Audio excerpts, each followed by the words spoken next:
এবং আমি ছিলাম, আমার লাইফে প্রেম হওয়ার কোনো অবকাশ নাই। খুব ভালো। বিজয় দিবসে বিয়ের পিড়িতে বসলেন হাজার বছর ধরের নায়িকা শারমিন জোহা শশী। এই অভিনেত্রী বিয়ের খবর জানালেন গণমাধ্যমকে।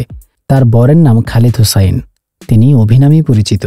শশী জানান, দুই পরিবারের সদস্যের উপস্থিতিতে ঘরোয়াভাবে গতকাল রাতে তাদের বিয়ে আনুষ্ঠানিকতা শেষ হয়। এই অভিনেত্রীকে সাম্প্রতিক বছরগুলোয় সবচেয়ে বেশি শুনতে হয়েছে কবে বিয়ে করছেন এমন প্রশ্ন। এবার হেসেই জানালেন বিয়ে করেছেন। ভক্ত ও সহকর্মীদের কাছে দোয়াও চাইলেন।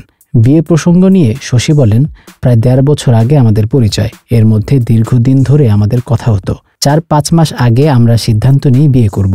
১.৫ বছর আগে কোরীয় ড্রামার ডাবিংয়ের সূত্রেই তাদের পরিচয়। সেই ডাবিং পরিচালনার দায়িত্বে ছিলেন খালিদ হোসাইন। খালিদ নিজেই SRK স্টুডিওর পক্ষ থেকে ডাবিংয়ের জন্য শশীকে ডাকেন। রিপ্লাই ১৯৯৮ নামের সিরিজের ডাবিংকে ঘিরেই তাদের প্রথম কথা ও দেখা হয়। সেই পরিচয় থেকেই ভালো লাগা ও অবশেষে পরিণয়। শশী বলেন, পরিচয়ের পরে অভি আমাকে আগে বিয়ের প্রস্তাব দেয়। সেটা সরাসরি বলে না, কিন্তু তার কথায় আমি বুঝে নিই বিয়ের কথা। একসময় আমরা দুজনই বিয়ের সিদ্ধান্ত নিয়ে ভাবতে থাকি। একসময় আমাদের কাছে মনে হয় বিয়ের সিদ্ধান্ত নেওয়া যেতে পারে।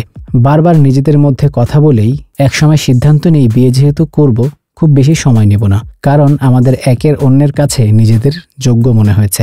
দুজনেই এমন লাইফ পার্টনার খুঁজতেছিলাম। অবশেষে বিয়ে করে ফেললাম। একেবারে ঘরোয়া আয়োজনে তাদের বিয়ে হয়েছে।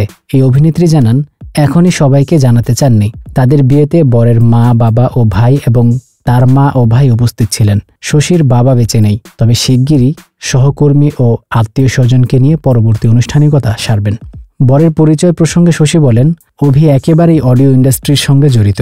সে আগে ডাবিং কোম্পানিতে ছিল, এখন নিজেই ডাবিং ইন্ডাস্ট্রিতে কোম্পানি চালু করেছে। সে মূলত ডাবিং বিষয়টা সবচেয়ে ভালো বোঝে, যে কারণে তার আগ্রহ এই দিকে। ডাবিং ডিরেকশন নিয়েই সে থাকতে চায়। পাশাপাশি সে নিজেও ভয়েস অ্যাক্টর।